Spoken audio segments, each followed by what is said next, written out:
Rocky turns 50 next year. You turn 80, which I could not believe. I can't either. I think it's a mistake. How do you celebrate such huge milestones in your life? It's amazing because everyone says the word to go, how to go so fast. It does. And I wish I had this wisdom I have now back then to really savor these moments. Take pictures in your brain, like really suck in those moments to the point where they're part of your complete awareness. Because I would say, and this probably holds true for 90% of the actors, you're so involved with yourself, trying to keep this crazy existence alive, that you're never in the moment. You're running on fear. So what's the secret then? What was your turning point? Age, because when I turned 75, I went, oh, you should have been retired. You've been given this one gift. Now you're gonna put family first, for sure, work second, and really try to bring all my friends, and my wife, and she works in the show too, my daughter, how do you blend these two together? And I finally succeeded in pulling that off. Yeah, here's Sylvester Stallone's wife, Jennifer Flavin, visiting him on the set of Tulsa King Season 3, which premieres September 21st on Paramount+. Their youngest daughter, 23-year-old Scarlet Rose, returns as a former barista who was recruited to work with mob boss Dwight, played by her dad. Season 1 of the show was her acting debut. This girl, young lady, Spencer, she's gonna make sure everything goes smoothly in her. You get to work with your daughter. Yeah. What was that like? Terrible. Really? She's growing in front of my very eyes. I'm saying, whoa, what happened here? No, she's great. She's learned on the job, and she's a beautiful mother, so she's just a very attractive person. You know, they were raised on movie sets. Yeah. That was like their playground. So at first I thought, oh, this is a rough business. It really is. You're up, you're down, you're sideways, but can't talk her out of it.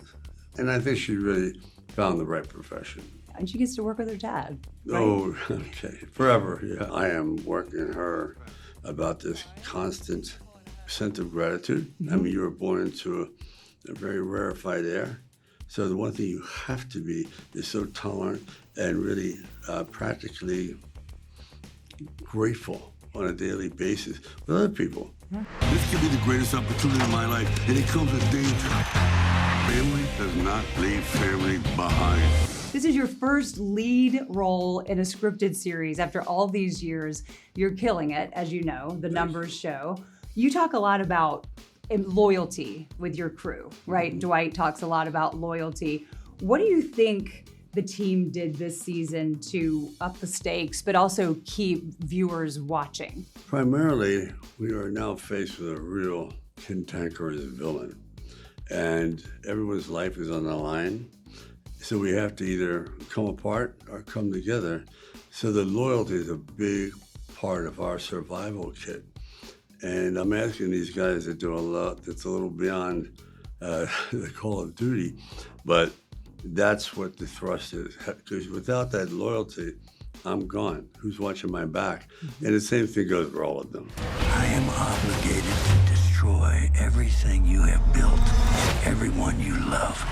You talked a lot about how you took inspiration growing up in Hell's Kitchen for sort of the mobster vibe. Talk to me a little bit about that. It's not far from where we are right now. Yeah, I was born a few blocks from here. You know, quite often the gangster is always portrayed as dry as a bone, dead-eyed, and that's been done to death, or without any levity, or if the levity comes in, it's very violent. It's so violent that it's like almost comical. I thought, what if I just try to assume playing my personality?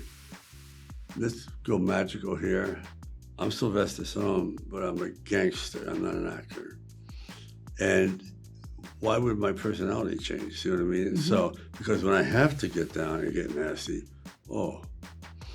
we've made it a point that Dwight holds it together, but when he finally gets to the point of snapping, the retaliation has to be so monumental and unforgettable that the studio goes, aren't you leaning into insanity a little much? I go, they won't forget it though. Deal. You're expanding the franchise with a spin-off series. Can you talk to us about the conversations that you had with Samuel L. Jackson? What was that like, getting him on board? Well, I go back with Samuel 30 years, and he's always been a very confident, original actor, and he brings, a whole different set of ideals and what I call isms, which is like little affectations that make the character memorable. And when he comes on, it just lights up. You can't help it. It's very odd. It's something that if you try to chemically break down and go, why do certain people just shine and they burst off the screen? You don't know why, but that's what makes him so unique. Is that a ghost? Well, I bet ain't nobody seen that coming. Yeah, Sam Jackson will show up in Tulsa King Season 3 before headlining his own Taylor Sheridan spinoff, NOLA King, likely debuting next year. He'll play a mobster who returns to New Orleans to take control of the city he abandoned decades earlier. And was he readily on board, or did it take some negotiating on your part? No. I think after a couple of seasons, he said, this looks like fun. I've done it all, but I haven't done where he had his own show. Also ahead, the Rambo prequel starring Noah Centineo, who's already ripped from his leading role in the new live-action Street Fighter. The movie is said to tell a young John Rambo's origin story before and during the Vietnam War. I don't know much about the young man, but it's going to be quite a challenge.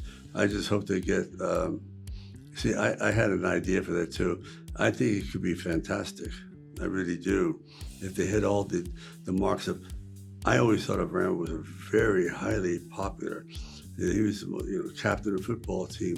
He was getting great straight A's. I mean, he was just that kind of guy, valedictorian. Yeah. And the war broke him down and turned him into this havoc machine, suffered from PTSD.